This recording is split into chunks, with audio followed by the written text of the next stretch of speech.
안녕하세요. 주식마네입니다. 하디슈 코너 시작하겠습니다. 영상 시청에 앞서 구독, 좋아요 부탁드립니다. 금일시황입니다. 코스피가 0.3% 정도 올랐네요. 드디어 3000선을 회복했습니다. 그리고 코스닥이 0.9% 올라서 오늘 1000선 회복과 함께 코스닥이 조금 더 기분이 좋았네요. 수급을 보면은 외국인이 코스피는 한 800억 정도 매도했습니다. 그리고 기관이 오늘 코스피에서 8천억 매수. 코스닥은 외국인 기관 동반 매수고요. 한 1,500억씩 매수했네요. 오늘 오전까지만 해도 양시장 모두 좀 크게 급등이 나오는 시장이었습니다. 그때는 코로나 확진자가 7,000명은 넘었다는 뉴스가 있었음에도 기존에 좀 주도하고 있던 반도체 그리고 일부 화학, 자동차 이런 종목들과 함께 코스피를 좀 이끌어주고 여기다가 2차전지 소재도 같이 따라갔죠. 그래서 이런 종목들이 가고 코스닥은 바이오부터 해서 그 코로나 수혜주들 종목들도 일제히 급등을 하고 게임주도 오전에 좀 큰 급등이 나왔죠. 그 중간에 조금 하락했지만 급등이 나왔고 메타버스 주들도 모든 종목은 아니지만 일부 이렇게 급등이 나오는 종목이 좀 있었습니다. 그리고 NFT 관련주들도 마찬가지고 비트코인 관련주들도 일부 상승이 나왔다가 빠졌다가 이렇게 왔다 갔다 했는데요. 오전까지 이렇게 전반적으로 좀 상승하는 좋은 모습, 어제 저희가 예측했던 모양 그대로 같습니다. 코스피, 코스닥 모두 상승 위주로 갈 거고 기존에 주도하고 있던 반도체, 화학 이런 종목들도 가고, 그리고 또 한동안 소외받았던 게임이나 메타버스 종목들도 반등 시점이 와서 이렇게 반등이 나오는 시점이다. 2차 전지주도 마찬가지죠. 그래서 이런 모양대로 갔습니다. 그랬는데 오후 들어서면서 조금 이게 확진자 7,000명대를 넘어서면서 이게 오미크론에 대한 우려보다는 확진자가 너무 많이 급증하는, 최근에 이게 급증 속도가 너무 크다는 것에 좀 우려가 조금 커지는 것 같았습니다. 그래서 오후에는 대부분의 종목들이 조금 상승세가 좀 꺾였고요. 가장 강하게 움직였던 것들이 이제 저번에 코로나 오미크론 출현할 때 좀 수혜가 예상되는 종목들, 음압병실, 진단키트, 재택근무, 코로나 치료제, 그리고 원격 진료, 응급의료기기 같은 이런 섹터에 있는 종목들이 일제히 급등이 나왔습니다. 그래서 이런 종목들이 오후는 조금 이끌었습니다. 그러면서 한동안 좀 주도했던 반도체는 물론 오른 종목도 있지만 전반적으로 다 올라가지는 못하고 좀 빠지는 종목도 있었습니다. 그리고 화학주들도 좀 조정을 받았고요. 그래서 오전하고 오후가 조금 달랐다. 그리고 오전까지만 해도 외국인이 코스피를 좀 매수하고 있었는데 오후에 조금 매도로 돌아선 게 시장이 조금 이렇게 음봉으로 마무리되는, 좋았지만 좀 찜찜한 약간 그런 장이었습니다. 이게 코로나 수혜주들이 이렇게 올라오면은 전반적으로 시장은 조금 상승을 해도 조금 찜찜합니다. 왜냐하면 이 코로나 수혜주들이 2일, 3일 이렇게 연속해서 상승이 나오면 좋겠지만 지금까지 델타 변이 때도 그렇고 감마 변이 때도 마찬가지였죠. 이게 계속해서 연속적인 상승보다는 일시적인 상승으로 끝나고 이렇게 꺾이는 경우가 많았기 때문에 조금 찝찝한 장이 아닌가.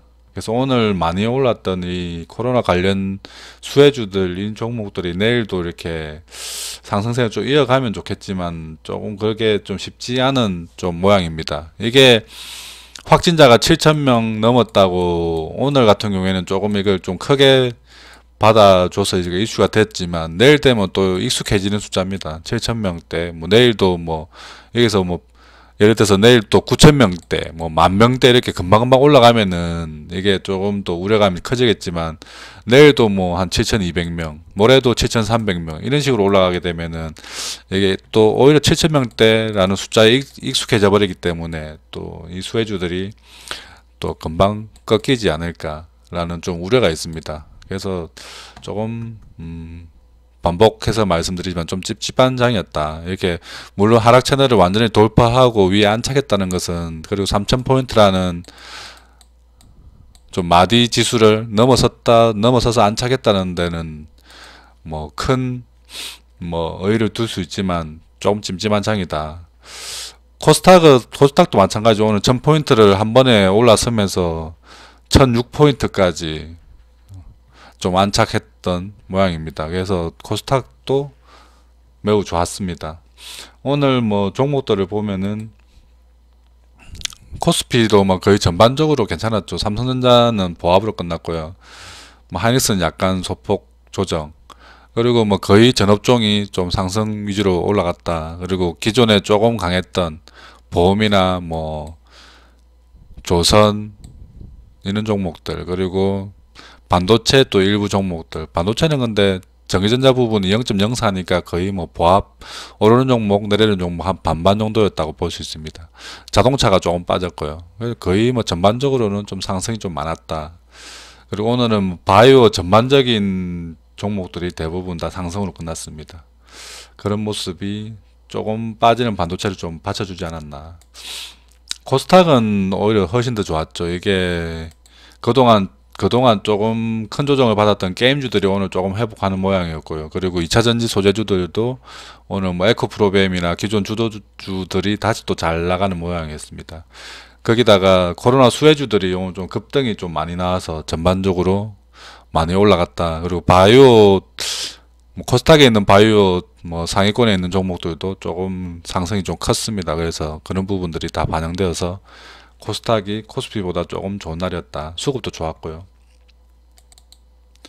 코로나 수혜주 중에 음압병실 종목들이 뭐 GH 신소재가 상한가, 우정바이오가 16%, 원망테크가 13%, 오텍도 9%, 그리고 뭐 진단키트는 뭐 그렇게 강하진 않았지만 랩지노믹스가 9%, 뭐 CGN 5%, 바디텍메드 4%, 뭐 SD바이오센스 3%, 휴마 3%, 엑세스바이오가 3%. 나쁘지 않았죠. 그리고 재택근무가 알서포트 한 7% 올랐고요. ECS도 한 7%.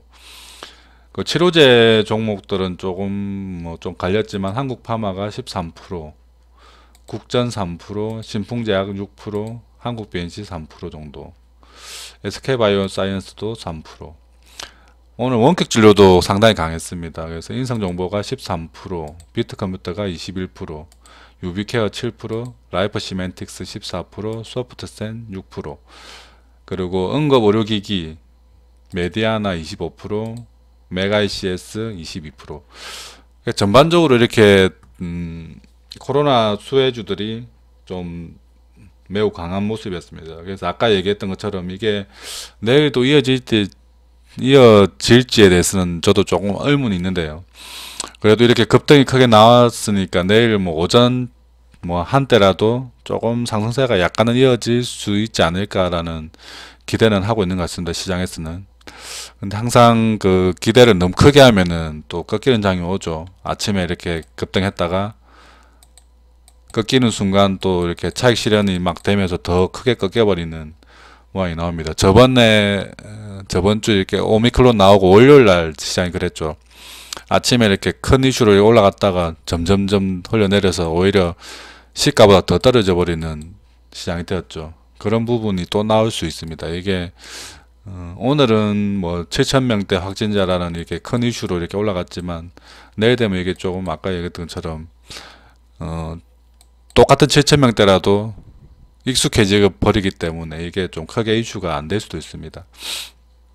그리고 오늘 원격 진료 같은 경우에는 계속해서 나왔던 뉴스를 또 재탕 삼탕 하는 모양이었습니다. 뭐 재택 치료를 뭐 확대하겠다. 그 기존에 여러 번 나왔던 뉴스죠. 그래서 그런 부분들이 뭐 재탕 기사임에도 불구하고 이렇게 급등이 뭐 비트컴퓨터가 21%까지 올라가는 급등이 나오는, 뭐 급등이 나와서 뭐 나쁘진 않지만, 그래서 좀 이건 또 따라 들어가신 분들은 또 오늘 밤에 또 약간 마음고생을 하지 않을까, 내일 어찌 될지에 대해서 불확실성 때문에 그런 부분이 좀 있습니다.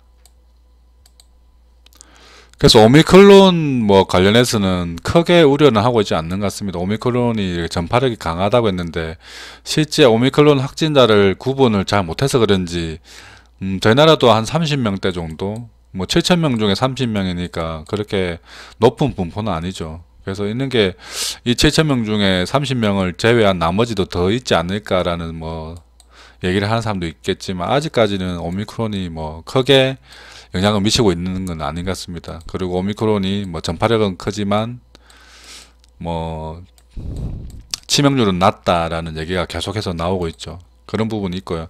오늘 이렇게 코로나 수혜주들이 강했던 것은 7,000명 확진자 돌파라는 좀 약간 상징적인 최초 단계를 넘었죠. 저번에 5,000명 돌파라고 했던 게 며칠 안 된 것 같은데 벌써 또 7,000명으로 거의 한 50% 정도 올라가면서 이게 조금 크게 작용했던 것 같습니다. 정부에서도 방역에 뭐 만전을 기하겠다는 얘기도 하고 있고 계속해서 이렇게 뭐 재택 치료를 뭐 좀 적극 권장하고 확대하겠다는 얘기도 나오고 있고 여러 가지 그런 게 다 오미크론보다는 이 7,000명대 확진자가 조금 주는 효과가 아니었나.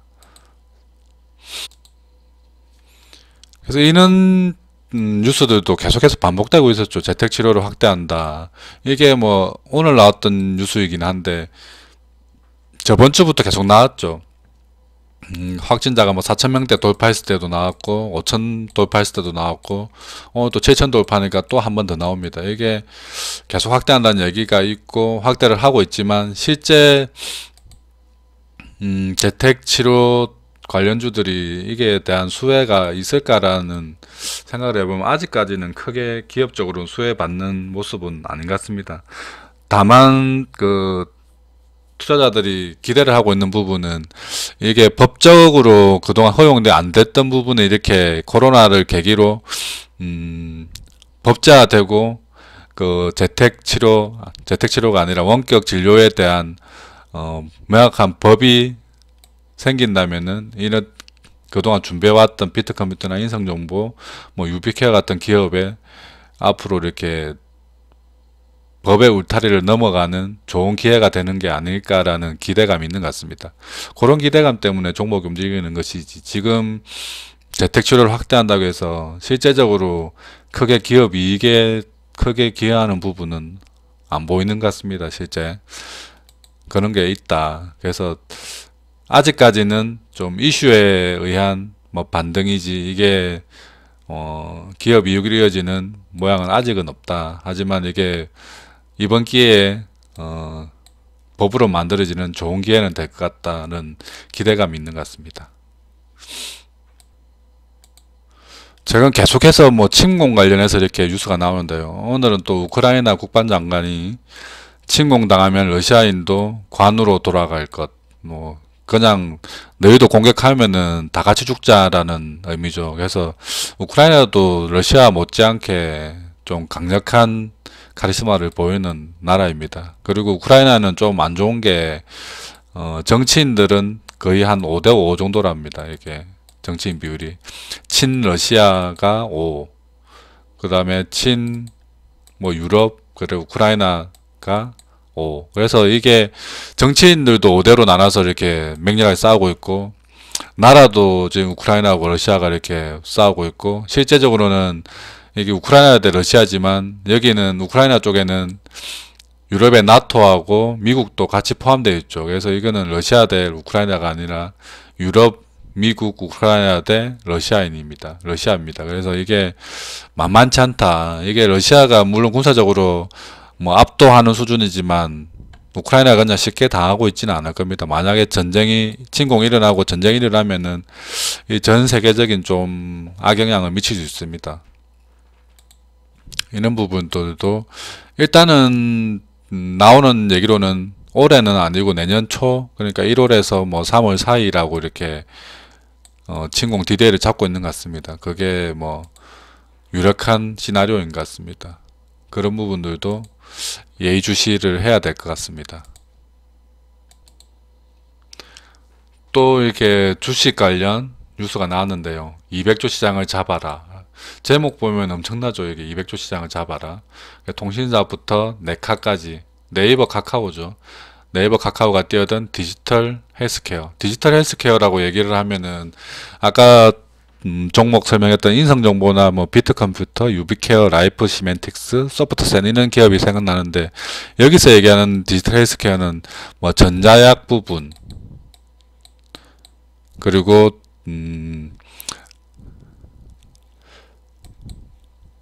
얘기 나오는 게 전자약 개발 회사에 대한 얘기가 계속 나오고 있습니다. 그래서 KT가 뭐 전자약 개발 회사에 투자를 했다.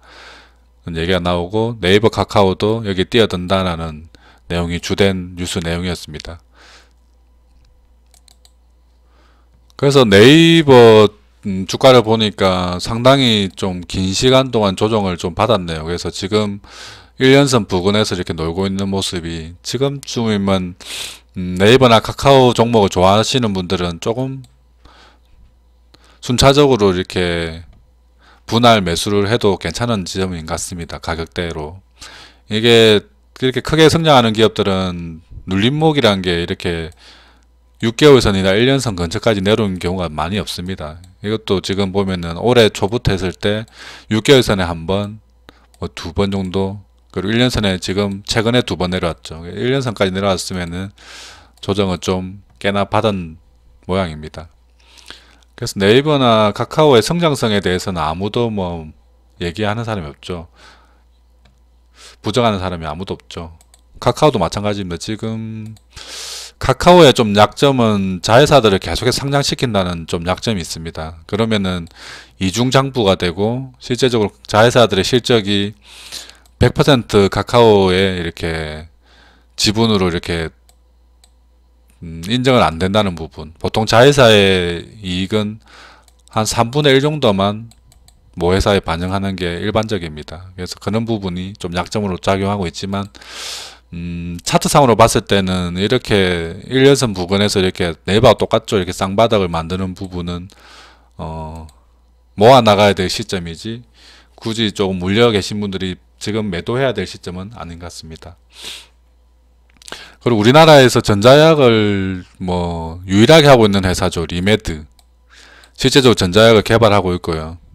뭐 전자약이라고 해서 그냥 뭐 전자약을 먹는 게 아니라 이게 뭐 고주파나 이런 걸로 해서 몸속에 예전에는 뭐 수술적인 방법으로 해결을 했다면 지금 레이저나 고주파, 저주파 등을 이용해서 이렇게 몸속에 있는 뭐 암이나 여러 가지 뭐 신경세포들이나 이를 자극해서 뭐 파킨슨병이나 뭐 치매 예방 이런 쪽으로 이렇게 막 개발을 하고 있는 것 같습니다.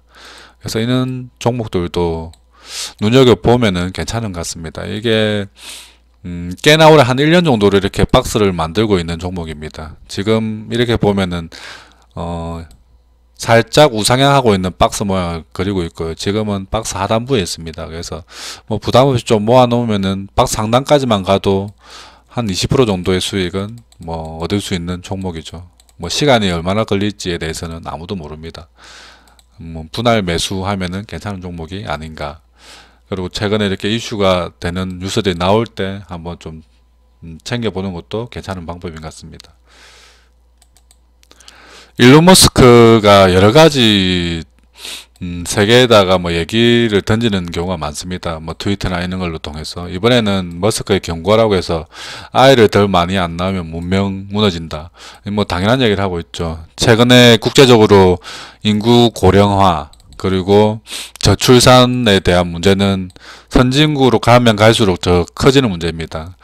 아프리카나 뭐 좀 형편이 어려운 저개발 도상국 이런 데서는 고령화나 이렇게 저출산 문제가 불거지지 않죠. 이게 나라가 선진화되면 될수록 이렇게 출산율이 떨어지고 출산율이 떨어지다 보니까 이게 인구 고령화가 되어가는 겁니다. 그리고 두 번째 원인은 뭐 저출산도 저출산이지만 의료 혜택이나 뭐 여러 가지 복지 혜택이 많기 때문에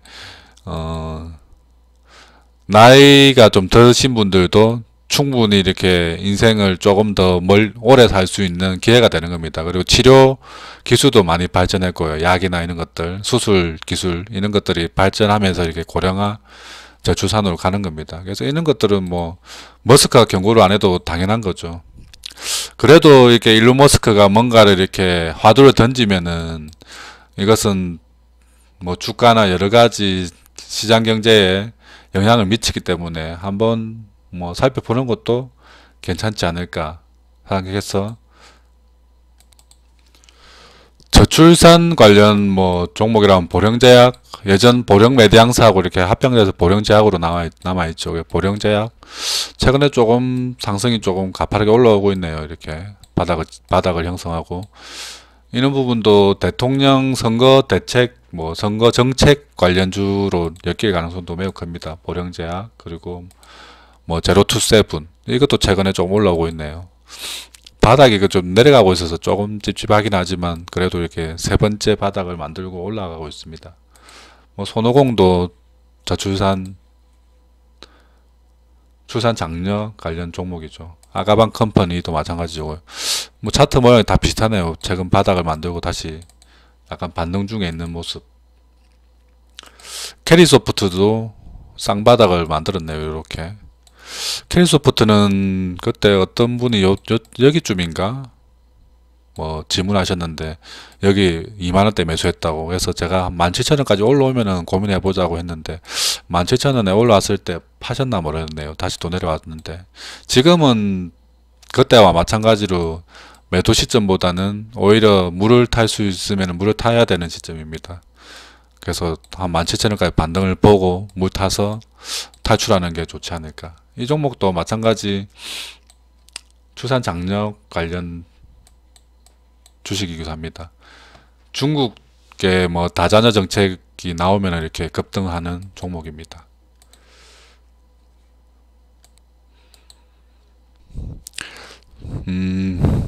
레깅스에 관한 뉴스가 나왔네요. 남자들이 레깅스를 입는 이유 그냥 편해서겠죠. 예전에는 레깅스를 입으면은 조금 모양새가 조금 애매했죠. 이렇게 뭐 돌출 부분이 이렇게 나온다든지 그리고 쫄쫄이라는 개념도 있었고요. 그래서 레깅스는 왠지 좀 남자들이 입기에는 좀 안 좋은 패션이 아닌가라고 해서 안 입었지만 한 명, 두 명 이렇게 입다 보니까 오히려 레깅스가 좀 편하다. 그리고 운동할 때나 이럴 때는 뭐 부담스럽지 않게 입을 수 있다. 그리고 이렇게 레깅스를 입고 위에 이렇게 반바지를 입어서 이렇게 커버를 하면은 조금 덜 민망하죠. 그리고 기존에 뭐 사이클복이나 이런 의류들은 이미 뭐 레깅스류의 이렇게 스판덱스를 이용한 옷이었죠. 그래서 그런 것들이 이제 점점 익숙해지다 보니까 이런 뉴스도 나오는 것 같습니다. 그리고 레깅스가 작년에 너무 핫해서 레깅스 스판덱스의 뭐 풍기 현상이 이를 정도로 작년에 가장 강했던 종목이 효성 TNC 스판덱스에 이렇게 쇼티지와 함께 이렇게 성장했던 기업입니다. 효성 TNC 지금 조금 주가가 조정을 많이 받았죠. 많이 받은 상태에서 다시 또 최근에 조금 올라가는 모습이 보면은 최근에 조정을 좀 크게 받았다가 최근에 다시 50만원 찍고 다시 반등 나오다가 오늘 약간 조정 받았네요. 이 종목이 스판덱스 세계 1위 점유율을 가지고 있습니다. 그리고 실적이나 이런 거 보면은 지금 퍼가 한 4배 정도 밖에 안 됩니다. 굉장히 저평가죠. 지금 올해 실적이 순이익이 한 1조 정도 예상되고 있는데요. 지금 현재 시총이 2조 7천억. 그러면은 올해 기준으로 보면은 퍼가 2.7이죠. 2.7 너무 저평가죠. 그리고 내년이 한 7천억 정도 그리고 후내년도 한 7천억 정도 이렇게 예상하고 있던데요. 이거는 엄밀히 따지면 인도 시장을 제외한 숫자입니다. 인도는 기존에 인도 시장을 좀 레깅스나 이런 뭐 스판덱스 시장이 적다고 생각했는데 이제 인도로 진출하게 되면은 인도 인구가 중국 인구와 맞먹죠. 그리고 인도의 소비 시장도 중국에 거의 맞먹을 정도로 커졌죠, 많이. 그래서 그런 부분이 포함되면은 내년에도 내후년에도 계속해서 스판덱스의 수요는 늘어나고 실적이 지금 올해 1조, 내년에 7천억이라고 돼 있는데 내년에도 한 1조, 후내년에는 1조 뭐 2천억 이렇게 오히려 올라가지 않을까라는 생각도 해봅니다. 그렇다면 지금 가격은 매우 싼 가격이죠. 내년 뭐 7천억만 나온다고 해도 지금 현재 퍼가 한 4배 조금 넘는 수준이라서 이거는 뭐 장기적으로 볼 때 이게 한 50만원에서 60만원 사이에서는 그냥 줍줍 해서 계속 모아야 되는 건 종목입니다. 효성 TNC. 그리고 한국 웹툰에 대한 이렇게 좋은 뉴스가 나왔네요. 한국 웹툰이 글로벌 OTT 컨텐츠를 흔든다. 이 얘기는 뭐냐면은 웹툰 시장이 OTT 시장에 비해서 이렇게 시장에 진입하는 뭐 작가나 이런 데 대한 진입 장벽이 낮다. 그래서 많은 시도를 할 수 있고 OTT나 이렇게 드라마나 영화 같은 경우에는 한번 제작을 했을 때 이게 실패하면은 그 타격이 좀 크죠. 제작비가 좀 많이 들기 때문에. 하지만 웹툰 시장에 있는 작가들은 웹툰 작가들은 웹툰을 그려서 이게 인기가 없으면은 그 작가만 피해를 보기 때문에 이게 피해 정도가 낮죠. 그래서 이렇게 웹툰에서는 다양한 시도를 할 수 있고 여러 가지 시나리오를 만들 수 있다는 게 지금 이 뉴스의 핵심입니다. 그래서 그렇게 발전한 한국의 웹툰 시장에 나와 있는 여러 가지 작품들이 앞으로 이렇게 OTT나 여러 가지 이렇게 플랫폼 사업자들에게 영감을 주고 그런 것들이 드라마나 영화로 이렇게 발전해 나가면서 웹툰 시장도 같이 한배 커가 나가는 시나리오를 이렇게 얘기를 해주고 있는 겁니다. 지금 웹툰 시장의 양대 산맥은 네이버하고 카카오죠. 그리고 뭐 나머지 뭐 중소 웹툰사들이 있긴 하지만 전반적으로 전 세계 시장에 도전하고 있는 것은 네이버 카카오입니다. 그리고 웹툰이라는 자체를 저희 나라에 처음 만든 거고요. 예전에 뭐 코믹스나 뭐 만화책에서 웹툰으로 발전한 거죠, 저희 나라에서. 그래서 이런 것들을 봤을 때 웹툰만 보더라도 아까 뭐 네이버 카카오 나왔지만 네이버 카카오도 괜찮은 종목이라고 볼 수 있죠. 그리고 이게 OTT 시장으로 넘어갈 때 드라마 제작사들이나 뭐 이런 컨텐츠 제작사들 이런 것들로 연결되는 뉴스가 아닌가. 그래서 오늘도 뭐 컨텐츠 제작사들은 뭐 나쁘지 않았던 것 같습니다. 뭐 크게 오르진 않았지만 상승세를 이어갔다. 어제에 의해서.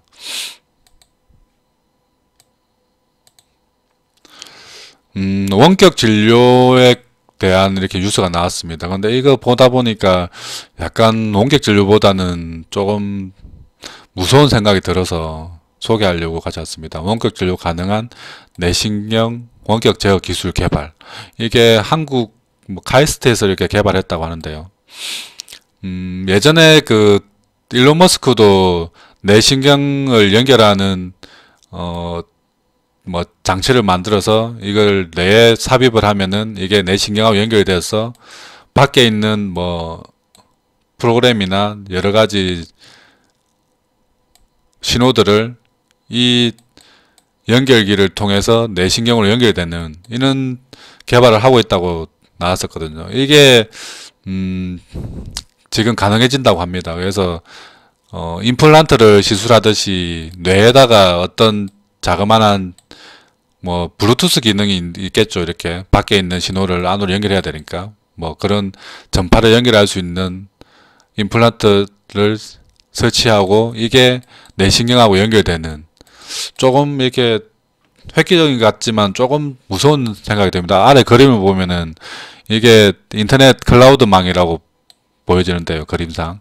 그리고 아래에 있는 뇌들이 이렇게 인간의 뇌들이 이렇게 클라우드에 연결되어 있는 모양이죠. 이게 이렇게 되면은 정말 뭐 바이러스나 이런 걸로 인해서 이렇게 뇌에 연결되어 있는 임플란트를 통해서 사람을 다 조종할 수 있는 시대가 오는 게 아닌가. 그렇게도 보여집니다. 이게 좋은 곳에 사용하면은 이거는 원격 제어, 이 뉴스 자체는 원격 제어 기술을 개발해서 뇌 치매나 뭐 파킨슨병 등을 모니터링을 실시간으로 할 수 있다는 내용의 이렇게 뉴스였는데요. 지금 이 그림이나 이런 걸 봤을 때는 예전에 뭐 로봇 관련 영화나 터미네이터 같은 영화에 보면은 큰 슈퍼컴퓨터가 아래에 있는 조그만 로봇들을 조정하듯이 이게 사람 뇌라고 생각하면은 모든 전 세계에 연결되어 있는 모든 사람들을 이 컴퓨터가 제어할 수 있고 조정할 수 있다는 얘기잖아요. 이런 게 현실화되면은 지금에 나와 있는 메타버스 세계는 아무것도 아닌 새로운 메타버스 세계죠. 이게 뇌가 연결되어 있는. 그러면은 사람 뇌에 이렇게 전자적 신호를 보낼 수 있는 기술이 개발되었으니까, 그러면은 예전에 영화화했던 인셉션인가 그 꿈속에서 이렇게 뭐 전쟁하고 뭐 꿈속에 들어가서 문제 해결을 하는 뭐 그런 영화가 있었는데요. 그런 영화처럼 이제는 사람의 꿈도 이 컴퓨터 프로그램이 조정할 수 있지 않을까. 그러면은 꿈을 꾸는 게 아니라 프로그램에 의한 영상을 꿈을 꾸듯이 보고, 꿈속에서 보고 느끼고 꿈속에 대한 행동들을 뭐 이렇게 체험할 수 있는 뭐 진정한 메타버스 세계가 열리는 게 아닐까. 그러면 꿈처럼 만든 프로그램 안에서 행동하고 생활하고 살아간다면은 사람은 죽었어도 그 뇌를 이 프로그램과 연결하면은 이 뇌가 가지는 있는 생각이 이 프로그램 속에 있는 프로그램들로 이렇게 실행되면서 영원히 살 수 있는 게 아닐까. 사람의 뇌가 이 프로그램 속으로 들어가서 뭐 그런 생각도 해봅니다. 좀 많이 갔죠 일단은. 어쨌든 원격 진료 가능한 제어 기술이 개발됐다고 합니다. 이런 것들은 좋게 쓰이면 좋을 것 같지만 또 안 좋은 쪽으로 쓰이면은 좀 끔찍한 일이 생길 수도 있을 것 같습니다.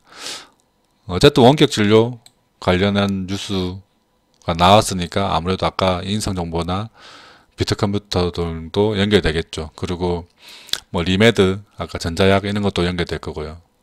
앞으로 뭐 이런 부분이 메타버스 환경하고도 뭐 발전이 가능하다고 생각하고 있습니다. 지금 보니까 또 비트코인이 조금 하락을 크게는 아니지만 뭐 좀 하고 있고요. 원자재 시장에서 보니까 원유가 다시 또 뭐 상승 쪽으로 분위기를 틀었죠. 그렇다는 것은 일단 시장은 코로나에 대해서 크게 반응하고 있지 않다. 코로나 오미크론이 출현하면서 이렇게 뭐 소비시장을 악화시킨다는 이유로 원유가 이렇게 급락을 했었는데 다시 또 반등이 나오고 있고, 비트코인은 어떻게 보면은 코로나 수혜주라고 볼 수 있죠. 이렇게 아무래도 대체 수단, 그리고 기술주가 코로나 연관되어 있는데 기술주들이 비트코인하고 같이 이렇게 움직이는 영향성이 있죠. 그렇다는 것은 오늘 밤에 또 나스닥이나 이런 쪽이 조금 더 약세이지 않을까, 다우에 비해서. 그렇다는 것은 내일 저희 시장 전반적인 상황도 또 반도체나 반도체, 화학 이런 종목들이 상승을 하고 게임이나 메타버스 이런 종목들이 다시 또 하락으로 내려가는, 또 엊그저께 같은 상황이 또 연출될 가능성이 있습니다. 그렇다는 것은 코스피가 코스닥보다 조금 더 괜찮겠죠. 코스피가 닥보다. 그런 부분을 염두에 두고 내일 시장을 참여하시면 될 것 같습니다. 내일도 모두 성공 투자 기원하겠습니다. 지금까지 주식만이었습니다.